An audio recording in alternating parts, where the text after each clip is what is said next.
Dear students, इस video में हम मैथमेटिकल एक्सप्रेशन निकालेंगे for RMS value of alternating EMF.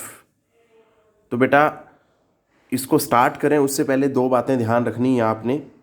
सबसे पहला तो जब आरएमएस वैल्यू निकालेंगे तो we will be finding the amount of heat. Clear है बेटा? अमाउंट ऑफ हीट का एक्सप्रेशन होता था हमारे पास 10th क्लास में, हम पढ़ते होते थे, that is H is equal to I square R T. ठीक है बेटा, यहाँ पे ये जो I आ रहा है इसको हम EMF में कन्वर्ट करेंगे बेटा। ठीक है, एक तो ये चीज़ ध्यान देनी है। दूसरा जो ध्यान देना है कि कितने टाइम पीरियड में अमाउंट ऑफ हीट हमें निकालनी है। So that we will be finding for complete cycle बेटा, मतलब 0 to T टाइम के लिए। तो ये दो बातों को ध्यान रखेंगे बेटा। अब स्टार्ट करते हैं। पहले हम डेफिनेशन पढ़ेंगे बेटा, then we will be starting the mathematical part. तो बेटा देखें डेफिनेशन क्या है। RMS value of alternating EMF is that value of steady voltage which would generate the same amount of heat in a given resistance in a given time as is done by the alternating EMF when applied to the same resistance for the same time। अब देखो बेटा, जैसे मैंने बाकी videos में भी बताया है, जो वीडियोस बनाई थी, एक बनाई थी RMS value of alternating current, उसमें भी यही बताया था कि डायरेक्ट डेफिनेशन एकदम से नहीं समझ आती है बेटा। ठीक है, ऐसे ही average value of alternating current बनाया था video, average value of alternating EMF पे बनाई थी। तो सभी में यही बताया मैंने कि डायरेक्ट थ्योरेटिकली अगर आप डेफिनेशन को पढ़ेंगे तो एकदम से क्लियर नहीं होगी। मैथमेटिकल पार्ट जब अब इसका पढ़ेंगे तो क्लियर हो जाएगी बात बेटा। ठीक है बेटा, हमें बेसिकली क्या करना है, दो तरीके से अमाउंट ऑफ हीट प्रोड्यूस्ड निकालनी है बेटा जी। ठीक है, तो और दोनों से हमें जो अमाउंट ऑफ हीट मिलेगी उसको क्या करेंगे, हम इक्वेट कर देंगे। तो देखें कैसे कैसे करेंगे। तो स्टार्ट करते हैं मैथमेटिकल पार्ट बेटा। सो बेटा देखें, let alternating EMF is represented by E is equal to E naught sine omega T. हमने बेटा अल्टरनेटिंग ईएमएफ की इक्वेशन अज्यूम कर ली कि that is represented by this equation. ठीक है, अब वो कहता है कि जब ये अल्टरनेटिंग ईएमएफ का जो सोर्स है, जब इसको अप्लाई किया जाएगा to the resistance capital R for small time D T, then amount of heat produced भी तो क्या होगी बेटा, दैट विल बी स्मॉल, क्योंकि स्मॉल टाइम के लिए अल्टरनेटिंग ईएमएफ अप्लाई किया गया बेटा। तो जो अमाउंट ऑफ हीट प्रोड्यूस्ड होगी वो क्या होगी, बेसिक फॉर्मूला चल रहा हूँ बेटा मैं। ठीक है, तो small amount of heat produced will be given by I square R D T. अब आप कहेंगे कि अप्लाई तो किया हमने अल्टरनेटिंग ईएमएफ, लिख रहे हैं आई की फॉर्म में, मैंने जान के बेसिक फॉर्मूला लिखा है बेटा। अब मैं इसको अपने आप अल्टरनेटिंग ईएमएफ की फॉर्म में कन्वर्ट कर लेता हूँ। ठीक है, तो यहाँ पे क्या आएगा, हमें पता होता है आई जो होता है that is equal to E by R. सो क्या आ जाएगा बेटा जी, D H is equal to E by R whole square R D T. इसको स्क्वेयर करेंगे, so D H is equal to E square by R square into R D T. अब एक आर से एक आर जो है cancel हो जाएगा बेटा जी। ठीक है, तो अल्टीमेटली क्या हो जाएगा, डी एच जो है amount of heat E square by are D T, इसको नंबर दे देते हैं 2। अब मुझे क्या करना है, टोटल अमाउंट ऑफ हीट निकालनी है जो प्रोड्यूस होगी ओवर द कंप्लीट साइकिल बेटा। ये तो जनरल एक्सप्रेशन निकाल लिया जिसमें स्मॉल टाइम dt के लिए हमने अल्टरनेटिंग ईएमएफ अप्लाई किया था बेटा। अब हमें क्या करना है, ये जो E की वैल्यू है यहाँ रखें, अगर यूज़ कर लें तो एक्सप्रेशन क्या आ जाएगा, DH। तो मैं यहाँ लिख देता हूँ यूजिंग 1/2 DH जो आ जाएगा बेटा जी, that is E naught square sine square omega T D T by R. Clear है बेटा जी, ये चीज़ आपने याद रखनी है और इसको नंबर देते हैं हम 3। अब इसके बाद मुझे टोटल अमाउंट ऑफ हीट निकालनी है और उसे मैं क्या करूँगा, कैसे निकालूंगा, दोनों तरफ इंटीग्रेट कर दूंगा फॉर द कंप्लीट साइकिल बेटा। तो देखें कैसे होगा। सो बेटा total amount of heat produced over the complete cycle is that is D H integrate कर दिया बेटा, और इधर भी इंटीग्रेट कर दिया, E naught square by R sine square omega T D T. Clear है।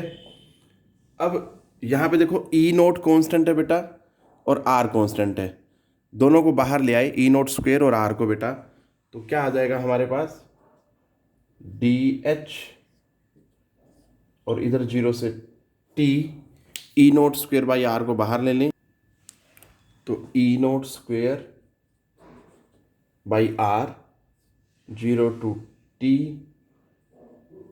Sign square omega T D T. अब जब इंटीग्रेट करेंगे तो बेटा हमें पता होता है, ये आपको मैं बता दूं यहाँ पे, वैसे मैंने जो वीडियो बनाई थी जिसमें टॉपिक था RMS value of alternating current, उसमें भी बताई थी यही बात, यहाँ फिर बता रहा हूँ मैं। जब भी बेटा ट्रिग्नोमेट्रिक फंक्शन की पावर 2 आ जाए और आपको इंटीग्रेट करना हो तो डायरेक्ट नहीं कर पाएंगे आप कभी भी, उनको पहले लीनियर पावर में कन्वर्ट करना है। देखें ज़रा मैं कैसे समझा रहा हूँ यहाँ पे। पहले तो ये देखें लेफ्ट साइड, यहाँ से हमें मिलेगा अमाउंट ऑफ हीट, ठीक है बेटा, ये दोनों आपस में एक दूसरे के रेसिप्रोकल है, कैंसिल हो जाएगा, तो E naught square by R 0 to T, बेटा साइन स्क्वेयर ओमेगा टी के लिए मैं फॉर्मूला अगर लिखूंगा तो that is 1 minus cos 2 omega T by 2 D T. अब ये जो 2 है कॉन्स्टेंट है डिनोमिनेटर में सभी के, तो इसको बाहर ले जाएं नेक्स्ट स्टेप में, तो क्या आ जाता है बेटा जी, that is h is equal to E naught square by 2r, और अंदर आपका रह गया 0 to T 1 minus cos 2 omega T D T. अब इसको हमने क्या करना है बेटा, इंटीग्रेट करना है, 1 को विद रिस्पेक्ट टू टी करेंगे, फिर कोस 2 ओमेगा टी को विद रिस्पेक्ट टू टी करेंगे बेटा, तो देखें जरा क्या आता है, h is equal to E naught square by 2r, 1 को विद रिस्पेक्ट टू टी किया तो t माइनस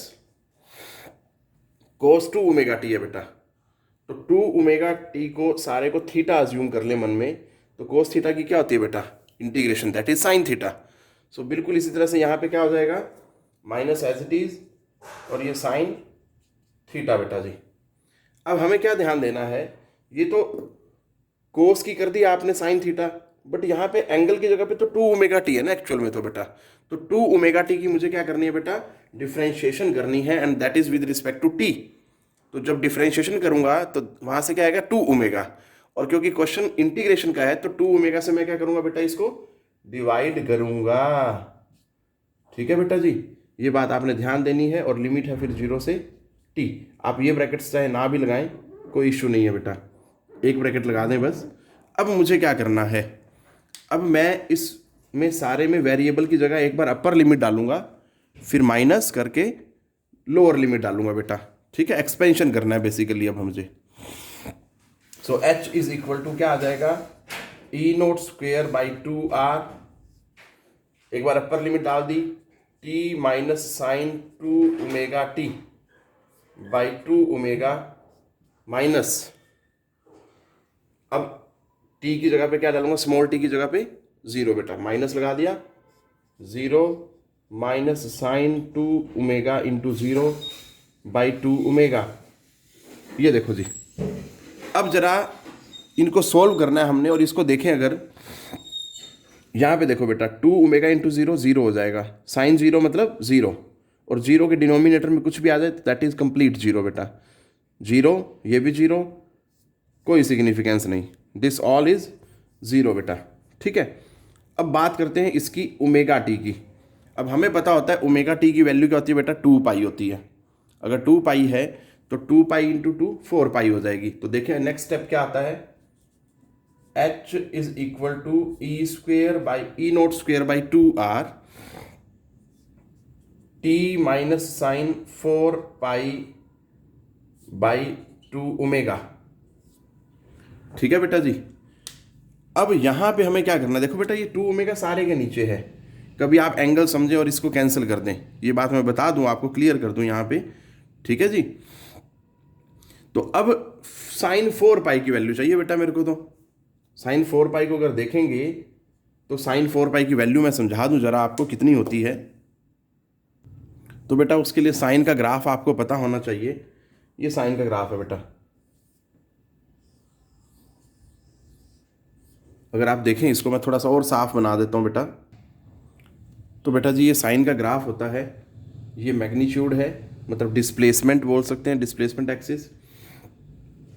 तो ये एंगल है 0, पाई, 2 पाई, 3 पाई एंड 4 पाई बेटा।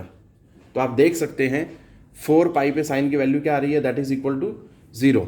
सो साइन 4 पाई क्या हो जाएगा, 0 हो जाएगा। और एक्सप्रेशन जो है हमारे पास क्या हो जाएगा बेटा, जो था पहले मैं वो लिख रहा हूँ, E naught square by 2r T minus sine 4 pi upon 2 omega था बेटा। अब साइन 4 पाई तो क्या हो गया बेटा, 0 दिख रहा है मेरे को यहाँ से। तो एक्सप्रेशन क्या बन जाएगा, that is h is equal to E naught square by 2r T simply. ठीक है बेटा, तो ये चीज़ आपने ध्यान देनी है। ब्रैकेट से आप हटा दें, यहाँ से हटाना चाहें तो बड़ा ऑकवर्ड सा लगता है थोड़ा, तो यहाँ पे बेटा ये आ गया हमारे पास, इसको नंबर दे दें 4। क्लियर है, ये अमाउंट ऑफ हीट आ गई बेटा। अब ये कब आई है, जब हमने अल्टरनेटिंग ईएमएफ का सोर्स लगाया बेटा। अब हमें क्या करना है, अमाउंट ऑफ हीट दोबारा निकालनी है। अगर मैं मान लूँ कि जो वर्चुअल ईएमएफ या आरएमएस जो वैल्यू है अल्टरनेटिंग, वो रिप्रेजेंट कर रही है या that is represented bye EV, तब अमाउंट ऑफ हीट क्या होगी बेटा, ओवर द कंप्लीट साइकिल, मतलब सेम टाइम के लिए सोर्स लगाया, बट वो सोर्स कौन सा है, RMS value of alternating EMF का बेटा।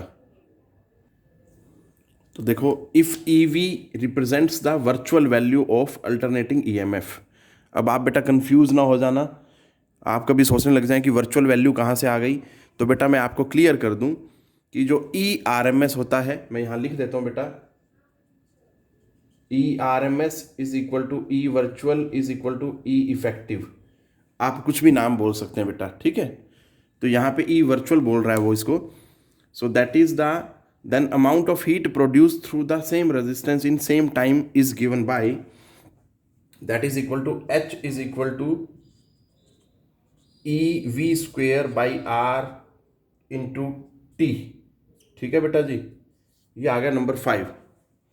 याद रख लेंगे बेटा इसको, ठीक है, कंफ्यूज ना हो जाएं। अब कभी आप सोच में पड़ जाएं ये आया कहाँ से, मैं थोड़ा सा आपको हिंट दे देता हूँ। देखो एच जो होता है आई स्क्वेयर आर टी होता है बेटा।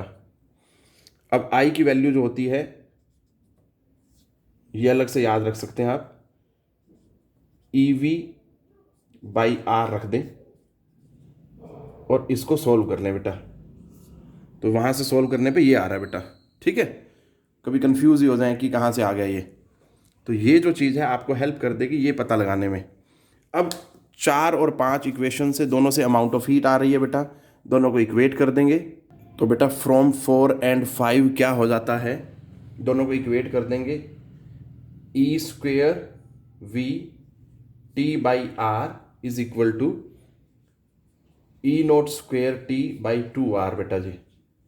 तो r से तो r यहीं पे कैंसिल कर दें, t से t कैंसिल कर दें, सो ई वी स्क्वेयर जो आ जाएगा ई नोट स्क्वेयर बाई 2। सो दोनों तरफ अगर स्क्वेयर रूट करेंगे तो बेटा ई वी जो आ जाएगा that is E naught by root 2। इसको अगर मैं सिंप्लीफाई करूं तो I can write is that E V is equal to 0.707 E naught या 70.7% ऑफ ई नोट बेटा जी। तो आप देख सकते हैं जो वर्चुअल वैल्यू या RMS value of alternating EMF है that is 1/√2 times the maximum value of alternating EMF बेटा जी। इसको मैं सिंप्लीफाइड फॉर्म में इस तरह से भी याद रख सकता हूँ कि जो ईवी है that is 70.7% of E note. जो भी ई नोट की वैल्यू होगी, मतलब मैक्सिमम अल्टरनेटिंग ईएमएफ की वैल्यू होगी, उसका 70.7% जो होगा that will be the RMS value of alternating EMF. So that's it बेटा, which I wanted to discuss in this video. बहुत ध्यान से करें बेटा, बहुत चीज़ों का ध्यान रखना है और उसके लिए आपका मैथमेटिकल पार्ट स्ट्रॉन्ग होना चाहिए इसमें। टेक केयर बेटा, पढ़ते रहें।